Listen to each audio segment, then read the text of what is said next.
میں بیت اللہ کی زیارت کر کے واپس لوٹ رہی تھی۔ میری آنکھوں سے اشک رواں تھے۔ میں نے رو رو کر دعا مانگی تھی کہ میری زندگی کا اندھیرا چھٹ جائے اور آزمائشوں کا یہ طویل سلسلہ ختم ہو جائے۔ میں ایک 80 سالہ بوڑھے کے ساتھ زندگی نہیں گزارنا چاہتی تھی، کیونکہ اس کے ساتھ میری زندگی ایک بوجھ کی طرح تھی۔ میں کئی سالوں سے اس بوجھ کو برداشت کر رہی تھی، یا میری ہمت ختم ہو گئی تھی۔ میرا شوہر مجھے خود اس مقدس سرزمین پر لایا تھا۔ زیارت سے واپسی پر میں اور افضل تیز تیز قدم اٹھا رہے تھے۔ گرمی بہت زیادہ تھی اور ہم جلد سے جلد ہوٹل پہنچنا چاہتے تھے۔ ہوٹل زیادہ دور نہیں تھا، اس لیے ہم نے کسی گاڑی کا انتظام نہیں کیا تھا اور پیدل ہی سفر کے لیے نکل پڑے۔ لیکن کچھ ہی دیر میں میرا سر بری طرح سے چکرانے لگا تھا۔ افضل تو 80 سال کی عمر میں بھی کسی چاقو چبند توانا مرد کی طرح قدم اٹھا رہے تھے، لیکن میرے لیے ایک ایک قدم اٹھانا مشکل ہو رہا تھا۔ پھر اچانک ہی میری نظروں کے آگے اندھیرا چھا گیا اور میں چکرا کر گر پڑی۔ مجھے کچھ ہوش نہ رہا۔ جب مجھے ہوش آیا تو میں ہسپتال کے بستر پر موجود تھی، ایک انجان ملک اور انجان شہر جس کی زبان بھی مجھے سمجھ نہیں آتی تھی۔ وہاں میں ہسپتال کے بستر پر تنہا پڑی تھی۔ نہ جانے میرا شوہر کہاں چلا گیا تھا۔ خود کو اکیلا پا کر میری جان نکل گئی۔ میں نے نرسوں سے بات کرنے کی کوشش کی تو وہاں تقریباً سبھی لوگوں کو عربی زبان آتی تھی۔ مجھے بالکل بھی عربی نہیں آتی تھی، اس لیے میں اور زیادہ پریشان ہو گئی۔ میری سمجھ میں نہیں آ رہا تھا کہ میں کیا کروں، اپنے شوہر کو کیسے ڈھونڈوں۔ میں زیادہ پڑھی لکھی نہیں تھی اور نہ ہی مجھ میں اتنی ہمت تھی کہ میں اس طرح کی کسی صورتحال سے نمٹ سکتی۔ جس کسی کو بھی پکارتی وہ عربی میں بات کرنا شروع کر جاتا اور میں خاموشی سے اس کا چہرہ تکنے لگتی۔ میری آنکھوں سے خود بخود آنسو بہہ رہے تھے۔ میں تو خدا کے گھر کی زیارت کے لیے آئی تھی، لیکن مجھے کیا معلوم تھا کہ میں یہاں آ کر پھنس جاؤں گی۔ میری حالت ایسی تھی جیسے کاٹو تو بدن میں لہو نہیں۔ دل سوکھے پتے کی طرح سے کانپ رہا تھا۔ آنے والے وقت کی فکر میں میری جان نکل رہی تھی اور میں سچے دل سے خدا سے دعا مانگنے لگی کہ وہ میرے لیے آسانی کر دے اور میری ساری مشکلات حل ہو جائیں۔ میں یہ سوچ کر ہی ہلکان ہو گئی کہ اگر افضل مجھے نہ ملا اور ہسپتال نہ آیا تو میرا کیا ہوگا؟ میں کہاں جاؤں گی؟ کس سے فریاد کروں گی؟ میری ساری زندگی بڑی مشکلوں والی گزری تھی۔ حج کے نام پر میں بہت زیادہ خوش تھی، لیکن زندگی میں کچھ تو اچھا ہونے جا رہا ہے۔ لیکن مجھے نہیں معلوم تھا کہ یہاں بھی آزمائش میری منتظر ہے۔ نہ جانے مجھ سے ایسا کون سا گناہ ہو گیا تھا کہ زندگی کے ہر موڑ پر میرے لیے ایک بڑی آزمائش کھڑی ہوتی تھی۔ یہاں آ کر بھی یہ آزمائش مجھ پر آ پڑی کہ افضل کا کوئی اتا پتہ نہیں تھا اور میں بے یار و مددگار رہ گئی تھی۔ یا اللہ مجھے میرے شوہر سے ملوا دے، مجھ پر رحم کر۔ میں بہت ٹوٹی ہوئی تھی، مجھے مزید آزمائشوں میں نہ ڈالنا۔ میں ہاتھ پھیلائے روتے ہوئے گڑ گڑا رہی تھی۔ خدا کے بعد مجھے یہاں کسی کا آسرا نہیں تھا۔ دعا مانگتے ہوئے کچھ ہی دیر گزری تھی کہ ایک عربی ڈاکٹر میرے پاس آیا اور مجھے اس طرح روتا ہوا دیکھ کر آہستہ سے اردو زبان میں کہنے لگا، خیریت تو ہے نا؟ آپ اس طرح سے کیوں رو رہی ہیں؟ کیا میں آپ کی کچھ مدد کر سکتا ہوں؟ ایک عربی آدمی کو اتنی اچھی طرح سے اردو بولتا دیکھ کر پہلے تو میں حیران ہوئی، پھر میں نے فوراً اس سے کہا کہ میرا شوہر نہ جانے کہاں چلا گیا ہے۔ میں تو یہاں حج کے لیے آئی تھی، لیکن چکرا کر ہی راستے میں گر پڑی۔ شاید یہاں گرمی بہت زیادہ ہے اور مجھ سے گرمی کی برداشت نہیں ہوتی، لیکن اس کے بعد کیا ہوا مجھے کچھ یاد نہیں۔ میں ہسپتال کیسے پہنچی ہوں، میرا شوہر افضل کہاں ہے، میں کچھ نہیں جانتی۔ میرے پاس نہ ہی سامان ہے اور نہ ہی کوئی کاغذات، اور میرے کندھے پر ایک چھوٹا سا بیگ تھا جس میں میرا پاسپورٹ اور ضروری دستاویزات تھے۔ وہ بھی اب میرے پاس میں کسی طرح سے اپنے شوہر کو تلاش کروں گی اور کیسے رابطہ کروں گی؟ مجھے سمجھ نہیں آ رہا میں شوہر کو ڈھونڈ کر لا دیں، جب مجھے میرے شوہر کے پاس بھیج دیں، اس کے سوا مجھے اور کچھ نہیں چاہیے۔ میں اس کے آگے ہاتھ جوڑ کر بھیک مانگنے لگی۔ مجھے اتنا پریشان دیکھ کر وہ عربی ڈاکٹر کہنے لگا، بی بی آپ پریشان نہ ہوں، اگر آپ کے شوہر آپ کو یہاں لے کر آئے ہیں تو وہ خود ہی آپ سے ملنے کے لیے آ جائیں گے۔ ہو سکتا ہے کسی ضروری کام سے نکلے ہوں، آپ شام تک ان کا انتظار کر لیں، جب تک میں نرسوں کو آپ کا خیال رکھنے کے لیے کہہ دیتا ہوں۔ آپ کا بی لو ہے اور آپ کو آرام کی ضرورت ہے۔ اس نے مجھے تسلی دی اور کہا کہ وہ شام کو پھر چکر لگائے گا۔ اگر افضل جب تک نہ آیا تو میری ہر ممکن مدد کرے گا۔ ایک عربی آدمی کی مدد کا سن کر مجھے تسلی ہو گئی، کیونکہ اسے تو یہاں ہر بات معلوم تھی اور یقیناً وہ افضل کو تلاش کر دیتا۔ لیکن حیرت تو مجھے اپنے شوہر پر تھی، جو مجھے چھوڑ کر نہ جانے کہاں نکل گیا تھا۔ میں نے کبھی افضل کو اتنا لاپرواہ نہیں پایا تھا۔ شادی سے لے کر اب تک وہ میری ہر چھوٹی سے چھوٹی بات کا خیال رکھتا تھا۔ یہ میں ہی تھی جو اسے کبھی شوہر کا درجہ نہیں دے پائی تھی، کیونکہ اس کی اور میری عمروں میں زمین آسمان کا فرق تھا۔ میں صرف 22 سال کی تھی جبکہ وہ 80 سال کا ایک بوڑھا آدمی۔ آج تک میں نے اس سے جان چھڑانے کے لیے ہر باز آزمایا، لیکن آج جب وہ اس انجان ملک میں مجھ سے بچھڑ گیا تھا تو میں حد سے زیادہ پریشان تھی، اور مجھے ایسا محسوس ہو رہا تھا جیسے اس کے بغیر میری جان نکل جائے گی، کیونکہ وہ جیسا بھی تھا میرا شوہر میرا محافظ تھا۔ ہر گزرتے پل کے ساتھ میری بے چینی بڑھتی جا رہی تھی، دعاؤں کی شدت میں اضافہ ہوتا جا رہا تھا۔ ایسے ہی دوپہر سے شام ڈھل گئی لیکن افضل لوٹ کر نہ آیا۔ شام کو وہی عربی ڈاکٹر راؤنڈ پر آیا تو مجھے پریشان دیکھ کر افضل کا پوچھنے لگا۔ میں نے روتے ہوئے سے بتایا کہ میرے شوہر کا کوئی اتا پتہ نہیں ہے، اب تو میری طبیعت بھی ٹھیک نہیں ہے، میں کب تک اسپتال کے بستر پر پڑی رہوں گی؟ وہ کچھ سوچ کر کہنے لگا کہ آپ میرے ساتھ میرے گھر چلیں، میں آپ کا خیال رکھوں گا اور ساتھ ہی آپ کے شوہر کے بارے میں معلومات حاصل کرنے کی کوشش کروں گا تاکہ جلد سے جلد آپ کا شوہر مل جائے۔ اس عربی کی بات سن کر تو میں پریشان ہو گئی۔ جو بھی تھا میرے لیے ایک غیر مرد تھا، اور میں اس کے بھروسے کیسے اس کے گھر جا سکتی تھی؟ لیکن میرے پاس اور کوئی چارہ نہیں تھا، کیونکہ نہ ہی مجھے ہوٹل کا نام معلوم تھا اور نہ ہی افضل کا کوئی اتا پتہ تھا۔ مجھے اپنے آپ پر غصہ آ رہا تھا کہ ایک انجان دیس میں آ کر ایک ہوٹل کا نام تک نہیں یاد رکھ سکی۔ اگر مجھے ہوٹل کا نام ہی معلوم ہوتا تو وہ عربی ڈاکٹر مجھے کسی نہ کسی طرح اس ہوٹل تک پہنچا ہی دیتا۔ میرے سامنے ہی اس ڈاکٹر نے اپنی اسپتال کے عملے کو ہدایت دی کہ اگر میرا شوہر مجھے ڈھونڈتا ہوا یہاں آئے تو وہ فوراً اس سے رابطہ کرے، اور مجھے لے کر وہ اپنے گھر چلا آیا۔ اس کا ایک بہت ہی خوبصورت اور عالی شان سا گھر تھا۔ اس نے کمرہ کھول کر مجھے دیا اور کہنے لگا، آپ پریشان نہ ہوں، یہاں سکون سے رہیں، آپ کو کوئی تکلیف نہیں ہوگی۔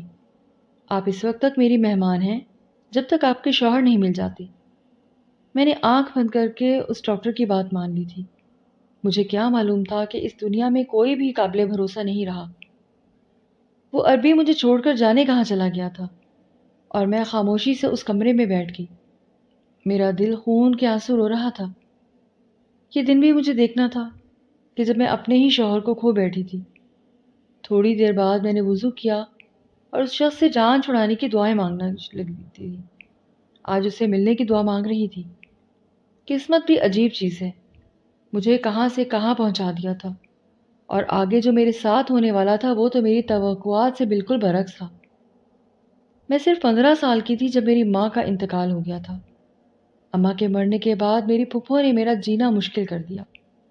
دراصل ان کا بیٹا مجھے پسند کرتا تھا اور وہ مجھ سے جان چھڑانا چاہتی تھی، اس لیے انہوں نے ابا کے آگے ہمیشہ میری کردار کشی کی اور ابا کو یہی بتایا کہ میں ابا کے کام پر جانے کے بعد محلے کے لڑکوں سے چکر چلاتی ہوں۔ ہر گزرتے دن کے ساتھ میرا ابا مجھ سے دور ہوتا چلا گیا، یہاں تک کہ وہ میری شکل تک دیکھنا پسند نہیں کرتا تھا۔ میں ابا کو لاکھ یقین دلانے کی کوشش کرتی کہ میرا کسی کے ساتھ کوئی چکر نہیں ہے اور نہ ہی میں کوئی آوارہ مزاج لڑکی ہوں، لیکن ابا کو مجھ سے جو اماں کے مرنے کے بعد ہمارے گھر میں قابض ہو کر بیٹھ گئی تھی، وہ تو چاہتی ہی یہی تھی کہ وہ کسی بھی طرح مجھ سے جان چھڑا لیں تاکہ ان کے بیٹے کی زندگی بھی بچ جائے اور ابا کی جائیداد بھی ان کے حصے میں آ جائے۔ پھر ایک دن انہوں نے ایسی چال چلی کہ سانپ بھی مر گیا اور لاٹھی بھی نہ ٹوٹی۔ وہ بازار جا رہی تھی اور جاتے جاتے انہوں نے گلی کے ایک آوارہ لڑکے کو یہ کہہ کر ہمارے گھر بھیج دیا کہ میں نے اسے کسی کام سے بلایا ہے، اور وہ لڑکا بھی دوڑا چلا آیا کیونکہ میں خوبصورت بھی تھی اور جوان بھی۔ اسے کیا معلوم تھا کہ پھپھو نے کیسا جال بچھایا ہوا ہے۔ انہوں نے پیچھے سے صرف ابا کو بلکہ اپنے بیٹے کو بھی بھیج دیا، اور ان دونوں کی نظر میں رنگے ہاتھوں پکڑی گئی تھی، جبکہ میں تو خود بھی سارے قصے سے ناواقف تھی۔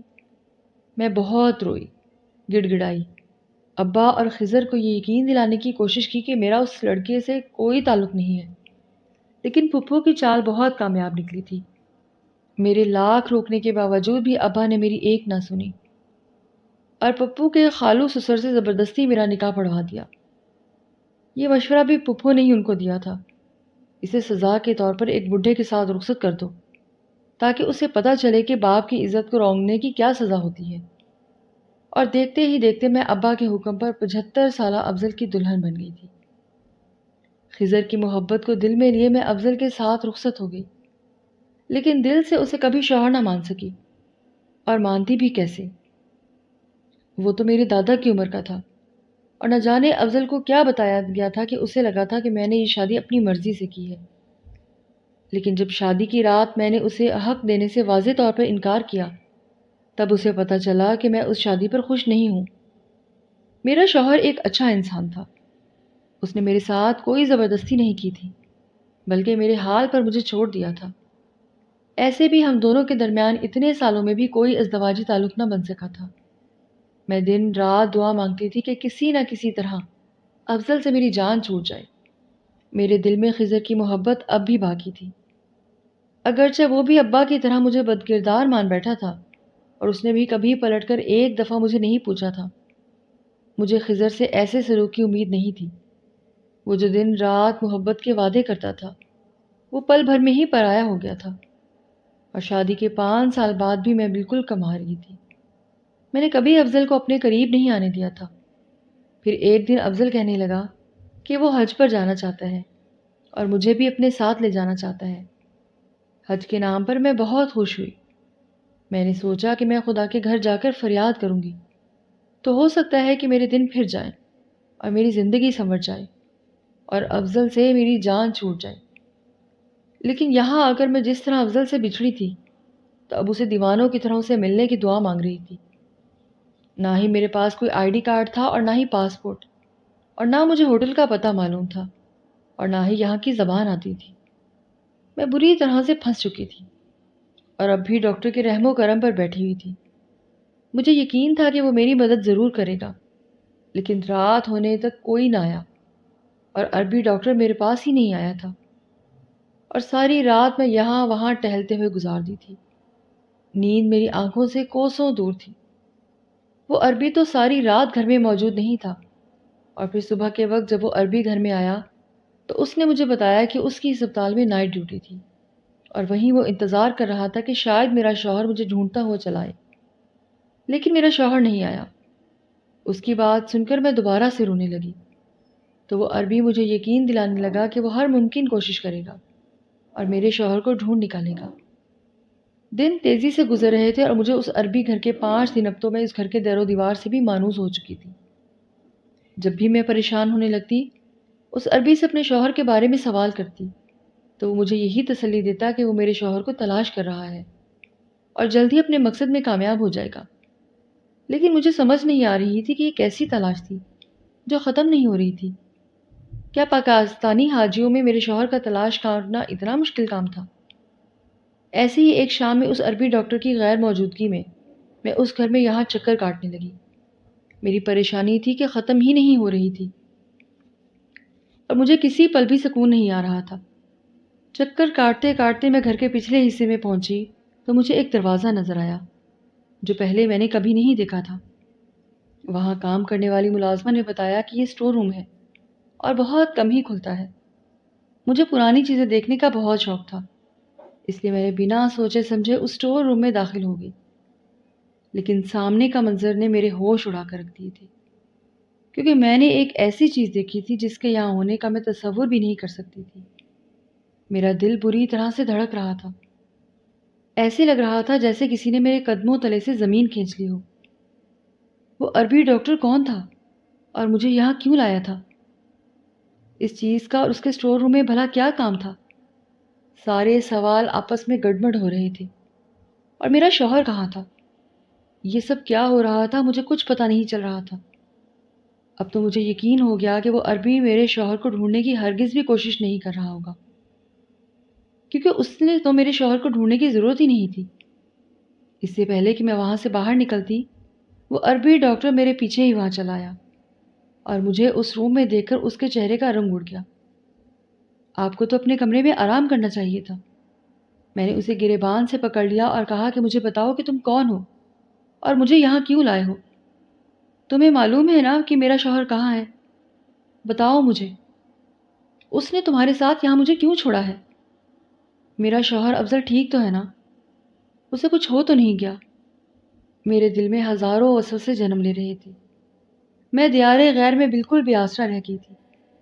میرے سوالوں کا جواب دینے کے بجائے وہ عربی ڈاکٹر مجھے واپس میرے کمرے تک لے آیا اور بستر پر بٹھا کر کہنے لگا، میں تمہیں سب کچھ بتا دیتا ہوں، لیکن تمہیں میری بات پر یقین کرنا ہوگا۔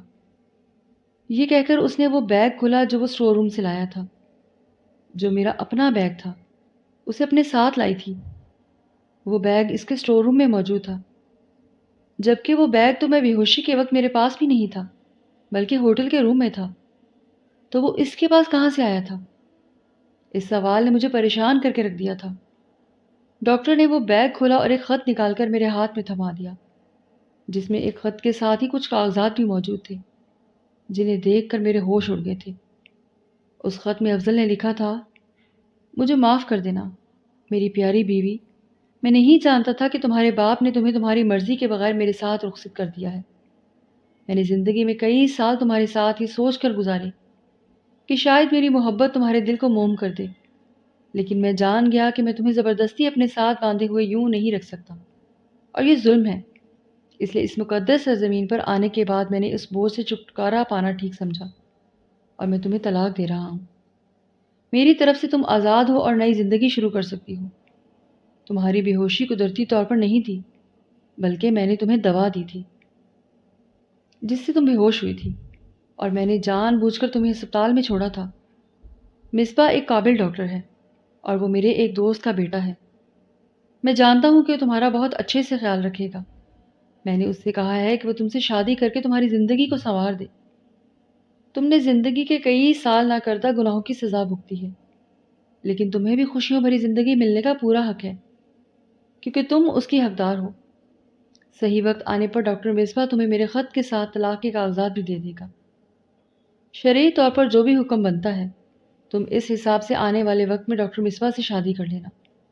وہ 30 سال کا ایک جوان مرد ہے جس کے پاس نہ ہی پیسے کی کمی ہے اور نہ ہی اس میں کوئی برائی ہے۔ البتہ اس کے ماں باپ کافی عرصہ پہلے انتقال کر گئے تھے اور وہ تنہائی کا شکار ہے۔ تم اپنی محبت سے اس کی زندگی میں رنگ بھر دینا، وہ بھی تمہارے ذریعے اپنی کمیوں کو پورا کر لے گا اور تم دونوں ایک اچھی زندگی گزارو گے۔ میں اپنا حج مکمل کر کے واپس اپنے وطن لوٹ جاؤں گا اور دعا کروں گا کہ تم ہمیشہ خوش رہو۔ افضل کا خط پڑھ کر میری آنکھوں سے آنسو بہنے لگے تھے۔ وہ مجھے طلاق دے کر ہمیشہ کے لیے واپس جا چکا تھا۔ میری سالوں کی دعائیں قبول ہو گئی تھی اور میں تو یہی چاہتی تھی کہ وہ مجھے آزاد کر دے اور میری شادی کسی جوان شخص سے ہو جائے۔ لیکن آج جب یہ ہو گیا تھا تو میرا دل بری طرح سے ٹوٹا تھا۔ کسی چیز کی چبھن تھی جو مجھے کھائے جا رہی تھی۔ ڈاکٹر مصباح نے میرے کندھے پر ہاتھ رکھا اور کہنے لگا کہ میں یہ سب کچھ آپ کو فوراً نہ بتا سکا کہ کہیں آپ اس بات کو برداشت نہ کر سکیں، لیکن افضل انکل جا چکے ہیں اور آپ کو میرے حوالے کر گئے ہیں۔ اگر آپ کو اعتراض نہ ہو تو میں آپ سے شادی کرنا چاہتا ہوں۔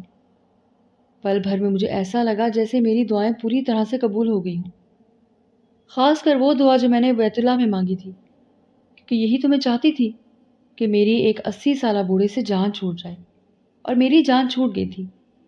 لیکن جو بھی ہوا تھا وہ بہت اچانک ہوا تھا، اس لیے میں ذہنی طور پر اسے قبول نہیں کر پا رہی تھی۔ اور جب مصباح نے پورے خلوص سے دوبارہ اپنا سوال دہرایا تو میں انکار نہ کر سکی۔ بہت سالوں بعد میری زندگی میں خوشیوں کے رنگ کھل کر آئے تھے۔ اگر کسی بات کا دکھ تھا تو وہ افضل سے اس طرح سے اچانک بچھڑ جانے کا دکھ تھا۔ مجھے ان سے محبت نہ سہی، لیکن انسیت ضرور ہو گئی تھی۔ افضل نے ثابت کر دیا تھا کہ ہر مرد ایک جیسا نہیں ہوتا، اور میرے باپ اور رامش کی طرح نہیں تھا۔ انہوں نے انسانیت کو ترجیح دی تھی اور مجھے آزاد کر کے خوشیوں بھری زندگی میری جھولی میں ڈال دی تھی۔ آج میری مصباح سے شادی ہوئے 2 سال ہو گئے تھے اور ہم سعودیہ میں ایک اچھی زندگی گزار رہے ہیں۔ کبھی کبھی افضل مصباح کو فون کرتے ہیں تو مجھے ان کی خیریت کا علم ہو جاتا ہے، اور میں افضل کے دعاؤں کے حصار میں ہوں۔ کیا آپ نے بھی افضل جیسے انسان دیکھے ہیں جو خود سے زیادہ اپنی زندگی میں شامل ساتھی کی خوشی کو ترجیح دیتے ہیں؟ کیا افضل نے اس طرح مجھے اچانک طلاق دے کر ٹھیک کیا؟ وہ یہ سب مجھے بتا کر بھی تو کر سکتے تھے۔ کیا میں نے ان کو چھوڑ کر خود غرضی دکھائی ہے اور اپنے لیے ایک بہتر فیصلہ کر کے میں ایک گناہ کی مرتکب ہوئی ہوں؟ مجھے اپنی رائے کمنٹ میں ضرور دیجیے گا۔ اگر آپ کو اس طرح کی کہانیاں پسند مزید چاہیے تو میرے چینل کو ضرور سبسکرائب کر دیجیے گا۔ ملتے ہیں کل ایک نئی کہانی کے ساتھ۔ شکریہ۔ اللہ حافظ۔